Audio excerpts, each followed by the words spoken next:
প্রেমিকের বাড়ির লোকের শাসানির পরে প্রেমিকার অস্বাভাবিক মৃত্যুর পরে কিশোরীর ঘর থেকে উদ্ধার রক্তমাখা প্রেমপত্র। সেই প্রেমপত্রেই পরিষ্কার দুজনের প্রেমের সম্পর্কের কথা। পুলিশ ও পরিবার সূত্রে জানা গিয়েছে, কিশোর বয়সের প্রেমের সম্পর্ক বাড়িতে জানাজানি হতেই প্রেমিকের মামি কিশোরীকে শাসন করে। অভিযোগ, সেই ভয়ে প্রেমিকের সঙ্গে ফোনে কথা বলার পরই গলায় ফাঁস লাগিয়ে আত্মঘাতী দশম শ্রেণীর ছাত্রী। ঘটনায় ব্যাপক চাঞ্চল্য ছড়িয়েছে কুমারগঞ্জের সাফানগড় গ্রাম পঞ্চায়েতের একটি গ্রামে। কিশোরীর পরিবারের অভিযোগ, ভয় দেখিয়ে আত্মহত্যার প্ররোচনা দেওয়া হয়েছে। পরিবারের তরফে থানায় অভিযোগ করেছে। ওই কিশোরীর কাকা বলেন, আমার ভাইজি একটি প্রেমের সম্পর্কে জড়িয়ে পড়েছিল। সেই সম্পর্কের কথা দুই পরিবারেই জানাজানি হয়েছিল। এ নিয়েই ভাইকে সতর্ক করা হয়, কিন্তু সব ঠিকই ছিল। ছেলের মামি এসে একাই আমার ভাইজিকে শাসন করে যায় এবং ভয় দেখায়। পুলিশ সূত্রে জানা গিয়েছে, ওই কিশোরীর বয়স 14 বছর, স্থানীয় একটি হাই স্কুলে দশম শ্রেণীতে পড়তো। দুজনের মধ্যে প্রেম হয়। পরিবার জানায়, কিশোরীর মামি বাড়িতে এই কিশোরীকে এসে শাসন করতে যায় বলে অভিযোগ। এরপরই বাড়িতে কেউ না থাকায় আত্মঘাতী করে কিশোরী। এই কিশোরীর ঘর থেকে রক্ত জ্বালানো বেশ কিছু প্রেমপত্র উদ্ধার হয়েছে।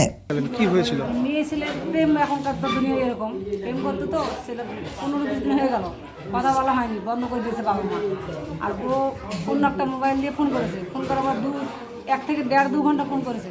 করার পর ছেলেটা কী যেন বলছে, এটা আমরা জানি না কী বলছে না বলছে। ফোনের মাধ্যমে কথা বলার পর বাড়িতে আসছে। বাড়িতে আসার পর ও বাড়িতে ছিল, ওর মা বলতেছে যা ভাত টাত খেয়ে মাঠে কথা বলছিল। মাঠে কথা বলার পর মা গেছে, মার সঙ্গে কথা বলে মা বলতেছে বাড়িতে যা ভাত খা, ভাত খেটে আবার আসিস। ভাত খাওয়ার সঙ্গে সঙ্গে ভাত থালার মধ্যে নাড়ছিল। আর ওই ছেলেটার মামি ও গেছে, কী যেন বলছে, ওটা আমি বলতে পারতেছি না।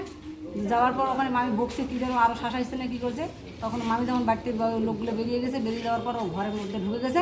ঢুকে যাওয়ার পর খিলটিল লাগাই দিয়ে একবারে গলায় ফাঁস দিয়েছে। আর ফাঁস দেওয়ার আগে কী যেন কাগজের মধ্যে 5-6 পৃষ্ঠা লিখে গেছে। কি লিখে গেছে লিখাটা আমি জানি না সঠিক, কাগজগুলো আছে বাড়িতে, সেখান থেকে না হলে আমি কাগজ করতে পারবো না। লেখাটা আমি। সেটার বাড়ি কোথায়? সেটার বাড়ি এলেনধরি। ওই এলাকাতেই? না, আমাদের হ্যাঁ ওই থানায় পড়ে, একে থানা। কি চাইছেন আপনারা এখন? আমরা ছেলেটা শাস্তি চাই। অভিযোগ জানিয়েছেন? অভিযোগ জানাইনি, কিন্তু কনস্টেবল আসছে থানা থেকে আমাদের। ওই কনস্টেবল কাগজ সব কিছু কমপ্লিট হবে, এখানকার পরিমাণে কাগজ পাবো, তারপরে কমপ্লেন করবো। কি না আপনার? মঞ্জিলা বাড়ি। মারা গেল ফোন করতো, তো ফোন করার পর বাবা মা বলছে ফোন টোন করিস না, এইভাবে বাড়িতে মানা করছিল। 15-20 দিন হয়ে গেছে, তার মধ্যে কালকে আবার ফোন করছে ছেলেটা। ফোন করার পর ছেলেটা কিন্তু মামি ছিল, মামির জন্য কি বলছে, ওর মামি এসে আজকে কালকে দুপুরবেলা 2টার দিকে কিছু বলছে। তারপর ছেলের সঙ্গে কথা বলছে, ছেলে কথা বলার পর ছেলে মনে করে কিছু চাপ দিয়েছে। ওই ছেলের সঙ্গে কথা বলে সঙ্গে সঙ্গে ফাঁসি দিয়েছে।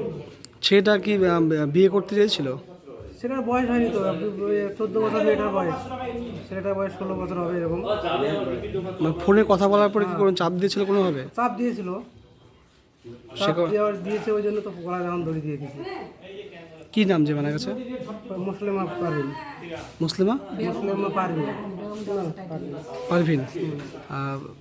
কি আপনারা এখন থানায় অভিযোগ করেছেন বা কিছু করেছেন? অভিযোগ করবো। কি অভিযোগ করবেন? ওর জন্য শাস্তি হয়। শাস্তি কি? আপনার নাম কি? রহমদ আলী। কি হন? ওর কাকু হয়। মারা গেল ফোন করতো, তো ফোন করার পর বাবা মা বলছে ফোন টোন করিস না, এইভাবে বাড়িতে মানা করছিল।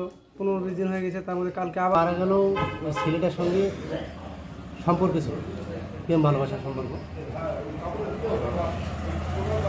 বাড়িতে ছেলেটার মামি আসিয়ে শাসিয়ে যায় বাড়িতে। ওই ছেলেটার সম্বন্ধে অনেক কিছু বলাবলি করার পর মেয়েটা তো মানে ভয়ে আতঙ্ক। এর আগে বাবা মা তো শেষে করছে মেয়েটার।